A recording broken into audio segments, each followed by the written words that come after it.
Kung ang pharmacist kayang bumasa ng sulat kamay ng doktor, ang inyong tita kayang magtanong sa doktor. Yung mga iniisip nyo pa lang, aba, tinatanong na natin yan.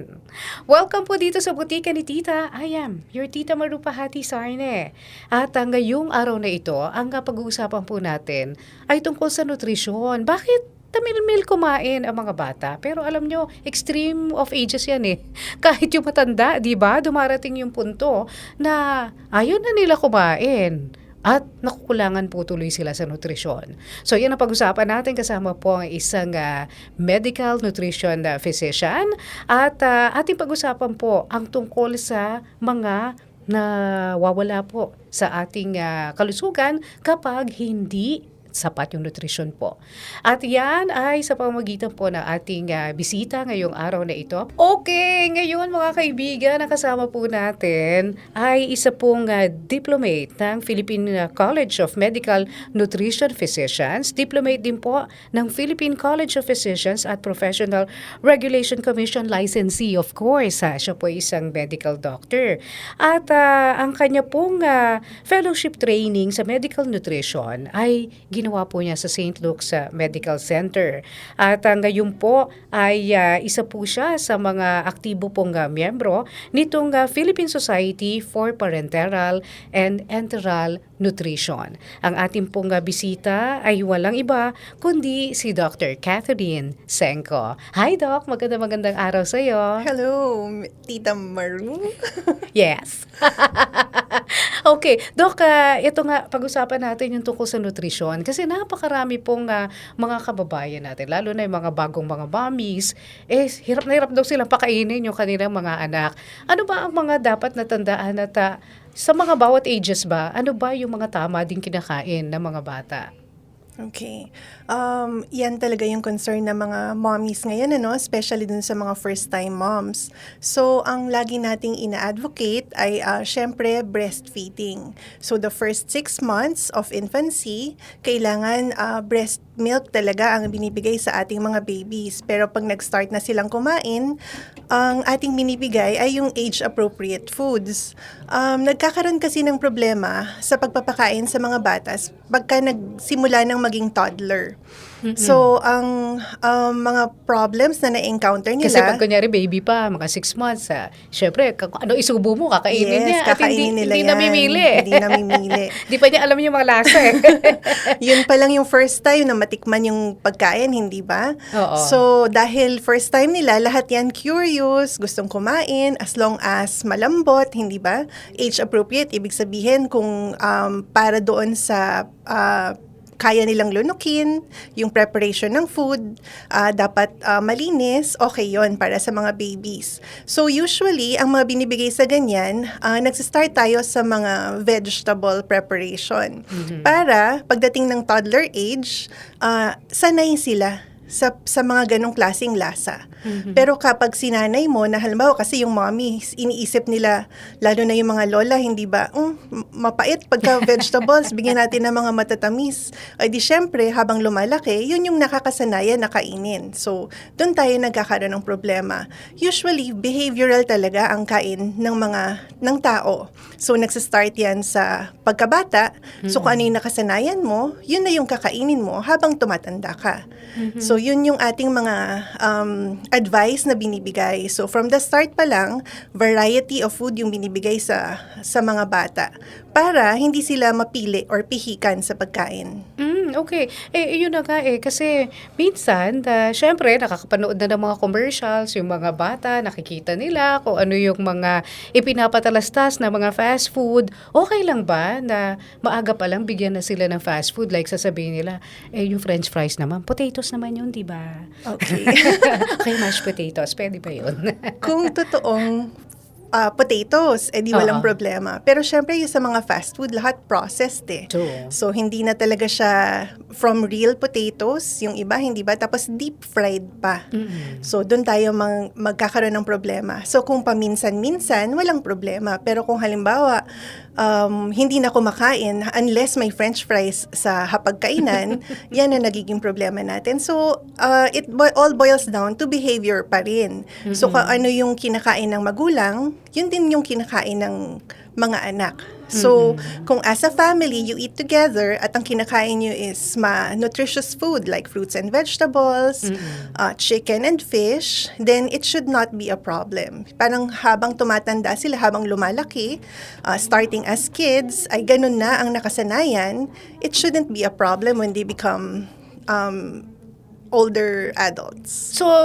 totoo pala yung sinasabi na acquired taste lang yan. So, kung ano yung ini-introduce mo doon sa anak mo, kaya yun ang palaging gusto niya, kasi yun yung pinapakain mo, nakasanayan.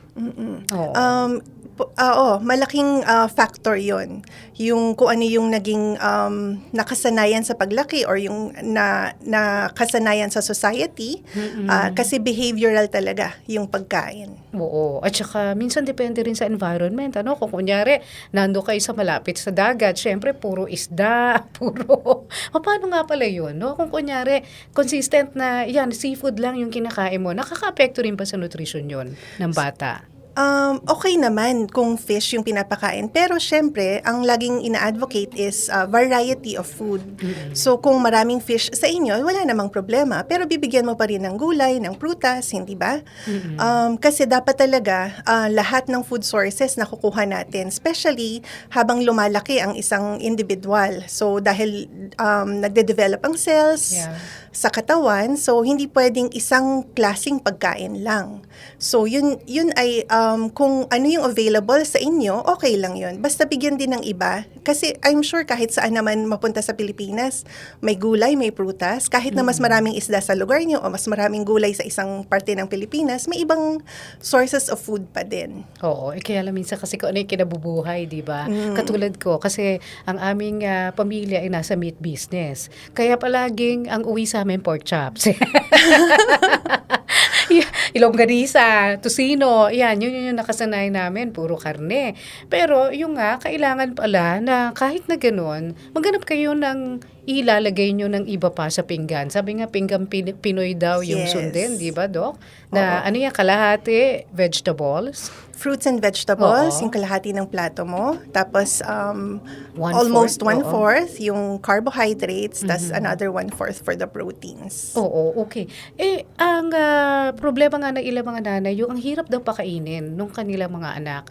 Kahit na sabihin pa na, sinanay ko na siya na gulay, pero habang lumalaki siya, nagkakaroon ako ng problema sa pagpapakain sa kanya. Anong dahilan ng pagiging tamilmil ng bata sa pagkain? So, maraming pwedeng maging dahilan, pwedeng sa psychological or pwedeng may stress yung bata. So, it would be best kung magkaroon ng consultation sa isang pediatrician para malaman kung ano yung reason for that. Kung may ibang reason beside dun sa nakasanayan or societal behavior. Oo, yung iba naman, hindi mapigilan kumain. Sabi nga, lagi nasa kusina.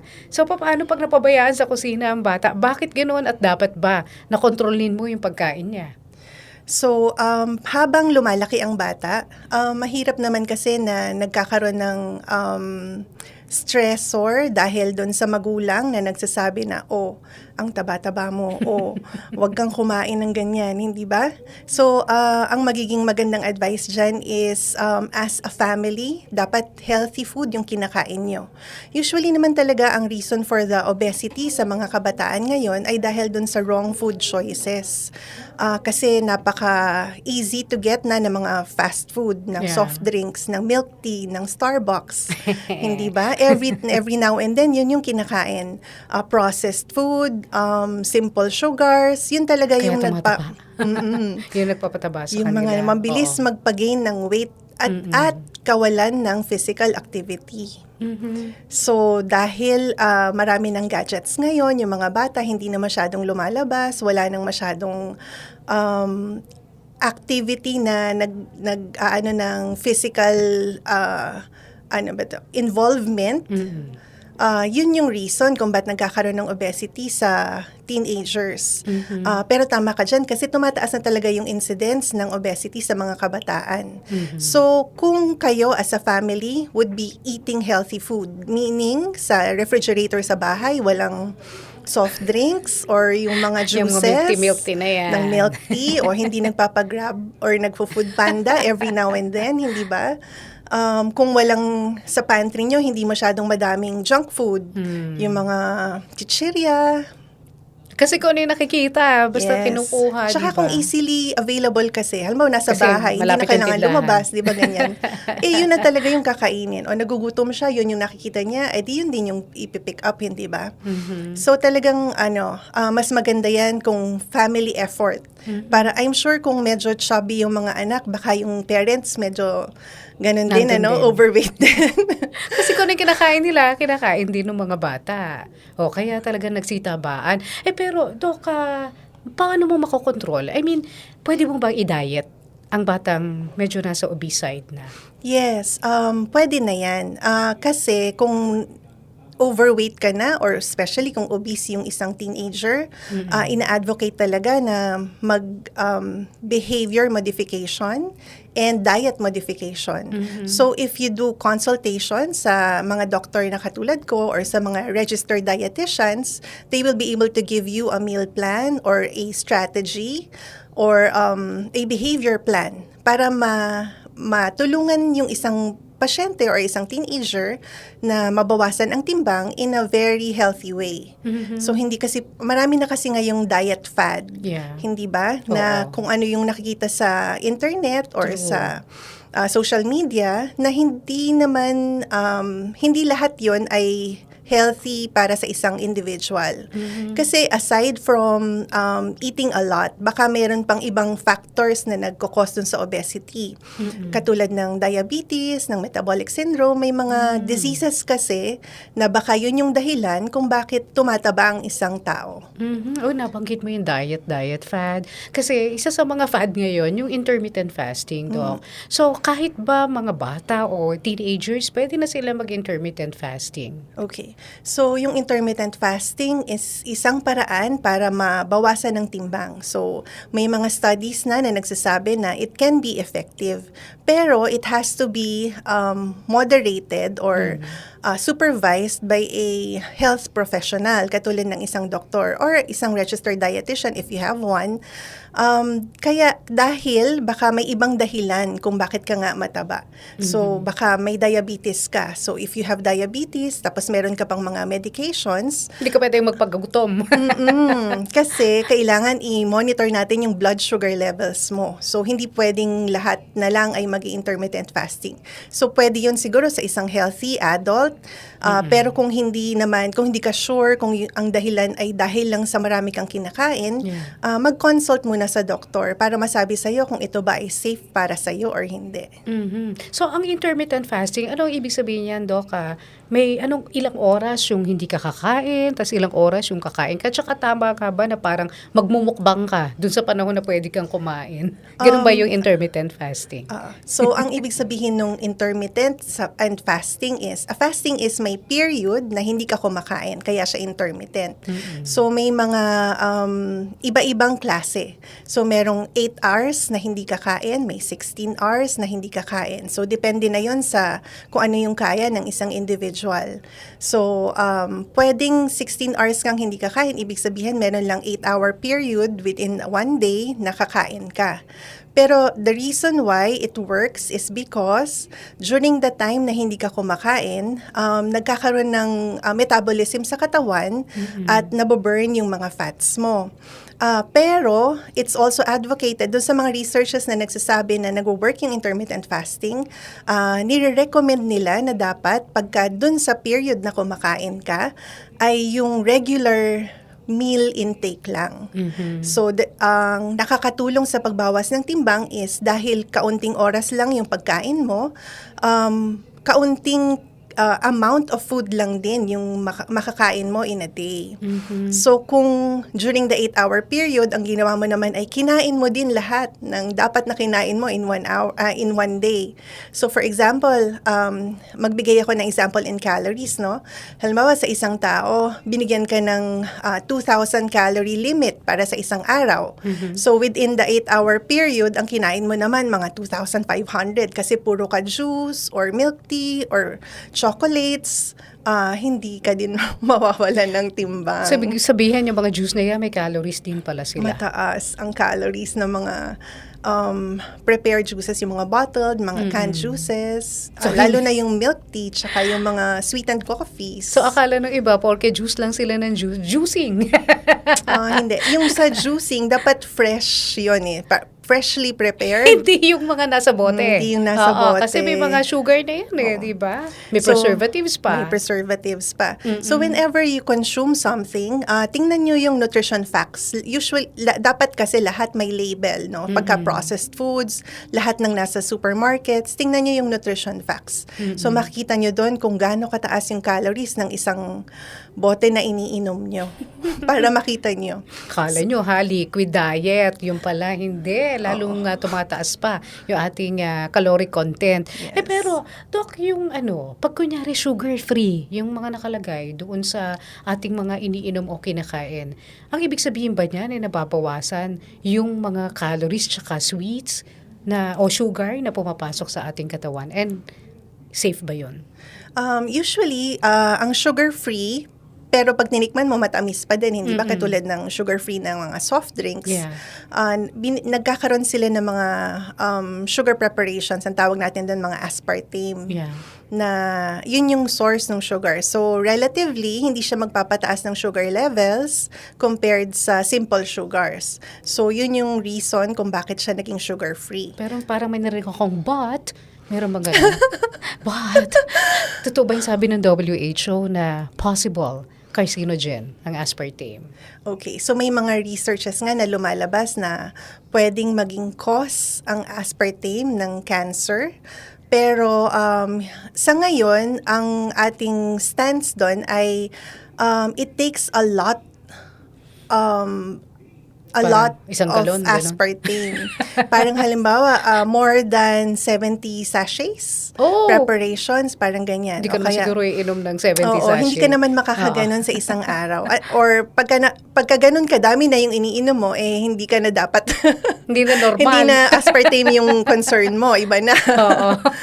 Ayan. Oo. So, pero nakaka-help ba yun para sa ating nutrition? Kung kunyari, alternative sugar yung ating ginagamit sa ating mga inumin o pagkain. Ang mas maganda kasi sana yung natural preparation. So, kung gusto mong magkaroon ng a little bit of sweetness, so okay lang. Lagyan mo ng kaunting asukal, okay lang din. ng asukal. Basta kaunti lang. So, ang rule of thumb siguro doon is everything in moderation. Pati ang salt, di ba? No? Salt, hindi rin ganun pati yung fat content sa isang pagkain, hindi ba? So, kung gusto mong tumikim, tikim lang talaga. Yeah. So, Okay. para ma-curb mo yung craving, tapos hindi ka masyadong naghahanap, diba? Kasi natikman mo na ng kaunti. So, the next time nakakain ka, halimbawa, gusto mo ng cake, so kain ka lang ng a little slice para hindi yung buong cake yung kakainin mo. Kasi pag pinagtagal mo, tas sasabihin mo na ako, I'm so deprived. Pero teka, sandali. Mamaya pag-usapan naman natin yung mga matatanda. Ano ang tamang diet para sa kanila? At bakit may mga matatanda na sinasabing nagiging nutrition deficient? Yan po ay sa pagbabalik ng Botika ni Tita. Okay, balik po tayo dito sa Botika ni Tita. At ngayon mga kaibigan, balikan po natin mula po sa PhilSpen, Philippine Society of Parenteral and Enteral Nutrition. Wala po iba kundi si Dr. Catherine Senko, isa pong medical nutrition na physician. Doc, kanina yun nga ang naiwanan natin yung tungkol sa mga matatanda naman. Kasi yan din na napansin nila, no, na may mga matatanda na para ang hirap na raw pakainin. At sinasabing sila ay nagiging nutrition deficient because of that. So, Doc, anong nagiging dahilan? Bakit gano'n na nahihirapan ng pakainin ng ilang mga nagkakaedad? Nawawala ng gana. Isang araw, twice a day nila kumakain o once a day. Yun nga, no? Kasi habang tumatanda tayo kasama sa aging process, yung mga changes sa ating katawan ay yung pag-iba sa panlasa. Tapos yung capacity ng tiyan natin sa pagtanggap ng pagkain. Dahil din mas mabagal na yung physical activity at saka yung metabolism nila, hindi na nila nararamdaman na kailangan nilang kumain ng madami. Kasi usually, pagka mas matanda ka na, wala na ring masyadong activity, hindi ba? Parang mostly nakaupo lang or nasa bahay lang or hindi na masyadong active ang katawan. So, hindi na rin kailangan ng ganun kadaming pagkain. Pero, kailangan talaga nilang magkaroon ng nutritious na pagkain. Dahil sa mga physical changes na nangyayari, marami rin tayong mga advices sa mga matatanda na, sa mga senior citizens nating mga pasyente. So, isa yan, isa ang pwedeng nating i-advise sa kanila is ibahin yung preparation ng pagkain. So, dahil usually, nakapustiso na, dapat ang mga kinakain malalambot lang. Oo. Tapos, wala rin kasi silang pasensya. So, pagka hindi masarap ang pagkain or hindi nila manguya, hindi na talaga sila kakain, hindi ba? Kaya yon, dapat malambot yung pagkain, dapat naaayon sa gusto nila, sa gusto ng panlasa. Usually, binibigyan natin sila ng mga oral nutritional supplements. Ito ay yung mga commercially prepared na medical grade food na mas mataas sa protina, mas mataas sa calories. So, isang baso lang na iinumin na gano'n, parang katumbas na ng isang platong pagkain. Okay. Yung mga powdered? May powder, may liquid. Okay. Ang tawag sa kanila ay nutritional. So, oral nutritional Pero supplements. iniinom nila yan, hindi ini-NGT yun. Pwede siyang inumin. Okay. Yung mga ini-NGT, bakit kailangan na padaanin na dito sa kanilang ilong yung pagkain? So, usually naka-NGT yung mga pasyenteng may nasa ospital, kasi hindi makalunok or may problema sa esophagus or sa daanan ng pagkain, kaya kailangan ipadaan sa tubo. Halimbawa, kunyari ay yung mga pasyenteng may stroke, tapos hindi makalunok ng tubig or ng pagkain. Okay. Yan ay isang example. Okay, pero balikan ko lang yung regular na problema ng mga matatanda na sabi nga nila, dati kung thrice a day sila kumakain, ngayon twice na lang o kaya once a day na lang. Ang sabi nila, parang it has something to do rin daw doon sa panunaw nila, na parang ang feeling nila, hindi natutunaw kagad yung kanilang kinain. Parang naimpacho or basta feeling full lagi sila, Dok. Tama yun. Nagkakaroon sila ng ganyang feeling dahil nga dun sa ating aging process. So, that's the reason why ang mga pine-prepare na food sa kanila ay ganun nga, soft, tapos hindi masyadong ma-fiber or hindi masyadong ma-meat. Kasi nahihirapan nga silang mag-digest. Paano yung gulay? Di ba ma-fiber ang gulay? So, kailangan talaga. Pero ang green leafy vegetables nila, siguro mas kaunti na. Pipili na tayo ng mga, ng mga patani, yung mga vegetables na hindi masyadong mahirap Hindi, may fiber pa rin siya, pero hindi na siya leafy. So wag na masyado ng mga madadahon. Pero yan ay talaga depende sa panlasa. So karaniwan gano'n, nahihirapan silang mag-digest ng halimbawa ng meat. So bibigyan natin sila ng fish or ng chicken, wag na yung beef and pork. Tapos yun nga, kung hindi nila kaya yung mga kangkong, yung may mga malalambot na gulay na. So, halimbawa, mga kalabasa, mga patani, mga garbanzos, kamote. Paano kung kunyari so iba-ibang i-blender, choices. Pwede bang i-blender nila yung pagkain nila? Pwede, kaya lang yung pagkain kasi meron dong satisfaction eh. So kung kaya namang lumunok, kung kayang ngumuya, mas better kung ganun. Okay. Kasi habang hindi ginagamit, halimbawa hindi mo ginagamit yung pagnguya mo, mas manghihina yung function na iyon. So kung lahat ng pinapainom mo sa kanya ay liquid lang, mas lalo siyang tatamaring kumain. Oo nga. At saka feeling may sakit siya, di ba? Feeling may sakit. Oo, feeling Tapos hindi mo kasi malalasahan pag mini-blender eh. Parang Oo hindi nga. mo malasahan ng isa-isa yung pagkain, hindi ba? Actually, nakakasuka nga. Oo, di ba? Kasi parang, kanin baboy. Ganun. Oo. Ganun ang dating. Pero, yan na nga. So, hindi mo rin dapat napabayaan yung mga matatanda na hindi sila kumakain. Kasi sabi ng iba, yaan mo na kung ayaw di natin mapilit. Hindi. So, kung sa mga bata, tayo'y nakaagapay kung ano ang dapat nakakainin nila kasi nga importante 'yon sa pag-develop ng cells. Sa matatanda, dapat nakaagapay din tayo na hindi sila mawalan ng function kasi importante 'yon para sa sense of well-being. So, halimbawa, sasabihin sa'yo na, o sige, ayaw mo kumain, wag na lang. Hindi ba? Ayaw mo, wag mo. parang, Tsaka iba kasi natatamad sila na, okay, naiinis, di ba? Na ipin-repair mo yung pagkain tapos sa ayawan. Ganun lang talaga yung mga matatanda Yung para na rin silang bata, nagtatampo, di ba? O kaya nagsusungit. bumabalik sa pagkabata. Oo, Kaya dapat unawain lang. magandang komunikasyon yun. Ano ba yung gustong kainin? Anong lasa yung gusto mo? Parang ganyan. Baka mamaya ayaw lang ng mainit, yung pala gusto niya medyo maligam-gam lang na pagkain. Yes. Proper communication. Oo. Or it's better also to consult a geriatrician kasi baka mamaya may iba na palang iniinda, hindi akala lang natin ay walang ganang kumain pero may sakit pala na iba. So, baka may ibang metabolic diseases na meron yung ating mga magulang, malalaman yun ng ating geriatrician. At kasi ngayon, di ba, medyo mas aware na tayo sa mental health. Yeah. So, baka mamaya meron din silang matinding iniisip, kaya hindi makakain ng mabuti. Oo nga. Pero, Dok, yung gatas ba? Kailangan bang palagi meron yan ng mga matatanda? Ayun. So, para sa gatas, yun nga, yung oral nutritional supplements yung aming ina-advocate kasi mas mataas yung protein content, mas So, wag lang mataas basta yung calories. gatas. Oo, hindi lang basta gatas. Kasi ang isang bote or isang serving ng isang oral nutritional supplement, pwedeng katumbas ng isang platong pagkain. Pero yung ordinary na gatas na hindi naman para sa mga elderly, baka kulang yung nutrients na nandun or kulang yung protina na makukuha nila. Paano yung mga suplemento? Like yung, alam mo yun yung mga naiinom na mga tableta o Mga ano pa man, vitamins kapsula, and minerals, oo, ganyan. yes, Oo, oo. mga micronutrients. Dapat bang bigyan sila nun? Dahil ang mga elderly ay hindi na sapat yung kinakain sa pang-araw-araw, ina-advocate namin na dapat meron silang mga supplements kasi most likely kinukulang sila ng mga micronutrients na nakukuha sa mga pagkain. So, dapat nagmo-multivitamin sila. Okay.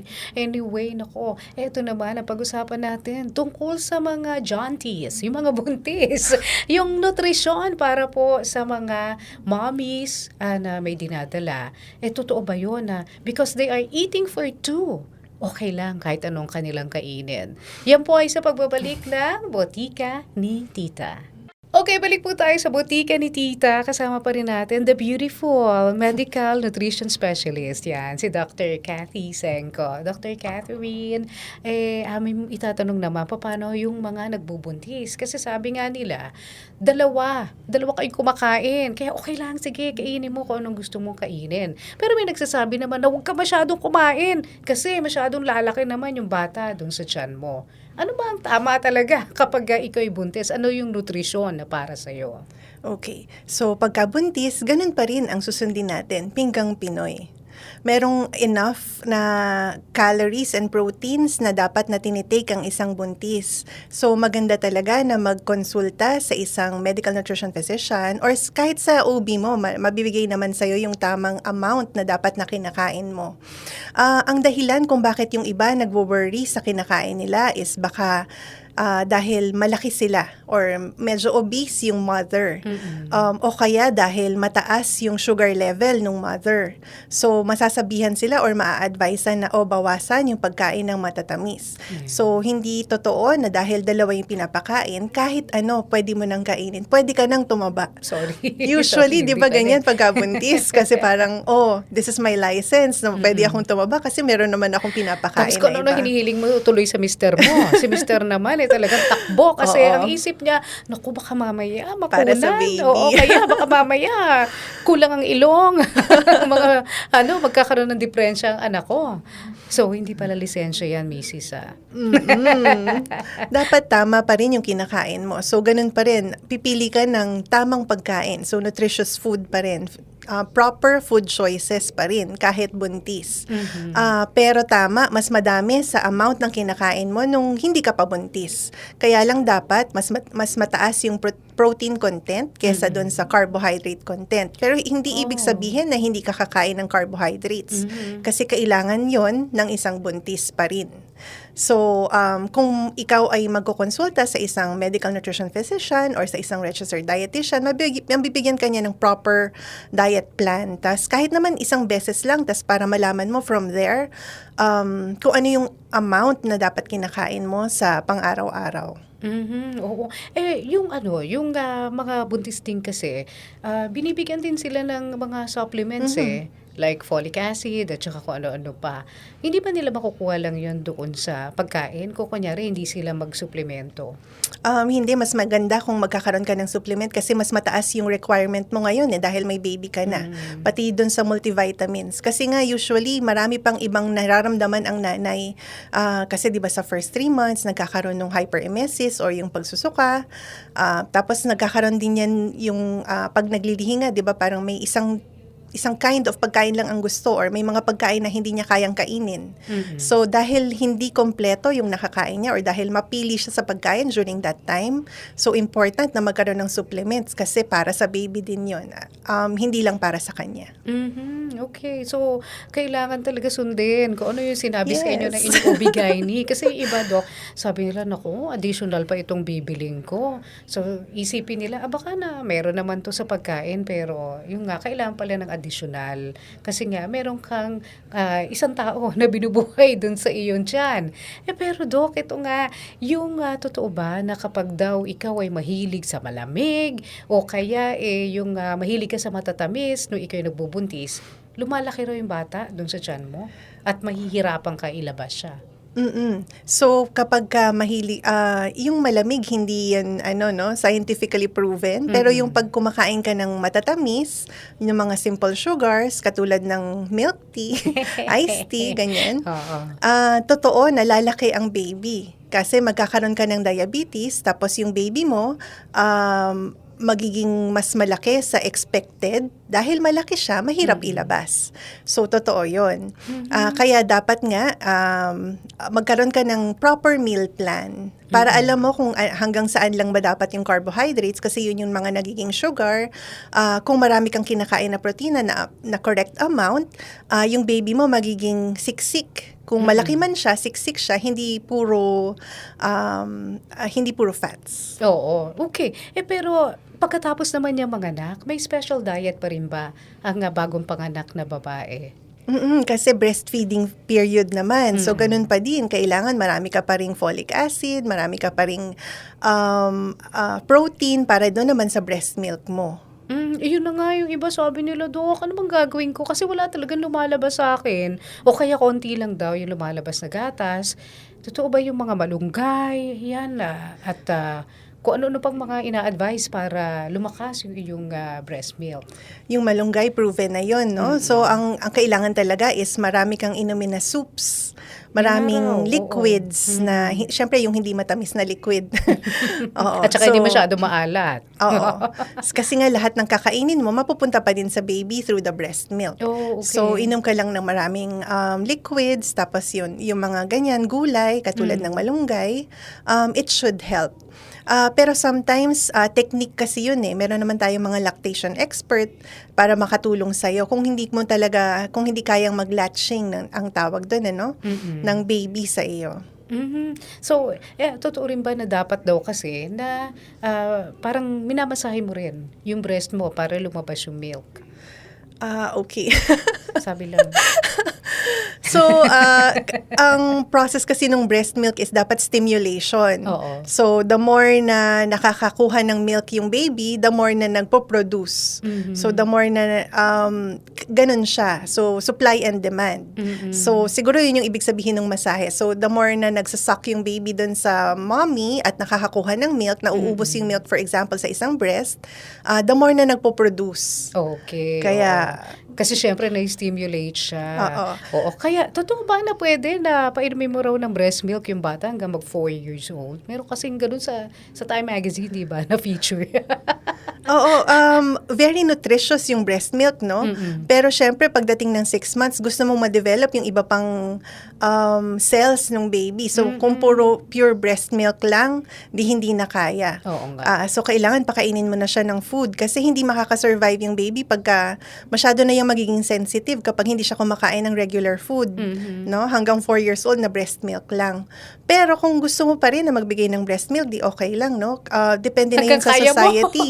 Oo. At saka kung tanggap ng lipunan, di ba? At Ano saka kasi kung yun hindi personal makaka-apekto practice. Oo. sa profession mo. So, oo. Oo. So, Di ba? personal practice kasi yun. Kung para sa inyo, para sa pamilya nyo, that's acceptable. True. Di okay. O pwede rin namang i-express yung milk, ilagay sa baso. Oo nga, sa bote. Oo, teka, Dok, ano ang maipapayo mo sa lahat ng ating mga tagapakinig at tagapanood ngayon tungkol sa tamang nutrisyon? Para matiyak na tama yung nutritional content na hindi pa pinapasok natin sa ating katawan. Sige. So, ang general rule ngayon ay tingnan natin yung Pinggang Pinoy. So, halos lahat naman merong internet, ano? So, you can search that. Advocated by the DOH. Tas makikita nyo doon na a variety of food is better kesa doon sa mga diets na halimbawa protein lang, carbohydrates lang, fats lang yung kakainin kasi hindi yun masyadong maganda para sa health natin in the long term. So, variety, tapos in moderation ang pagkain. So, kumain lang ng ano yung sapat. Kung hindi ka na gutom, ayos na. Parang ganyan. So, yung mga nagmumukbang or samgyupsal, siguro paminsan-minsan, okay. Pero wag naman, araw-araw. Kailan yung minsan, Doc? Pag may okasyon lang, pag birthday mo lang. So, ibig sabihin, Baka araw-araw merong may birthday sa office, ano? Ala. Sige ka, mamukbang ka. Anyway, Doc, thank you so much. Ang kanila matatagpuan kung gusto nila magpatingin at saka magkonsulta tungkol sa kanilang nutrisyon. Okay. So, I'm a medical officer in Tondo Medical Center. That's in Balut, Tondo, Manila. I'm also associated sa Philippine Society of Parenteral and Enteral Nutrition. So, that's based in St. Luke's Medical Center. Thank you so much, Doc. Maraming salamat. Ang dami nating natutunan kay Dr. Catherine Senco ng PhilSpan. Doc, thank you so much again. Thank you, Tita Maru. Yes, at syempre, mga kaibigan, para sa tama ang reseta, dito lang kayo sa butika ni Tita.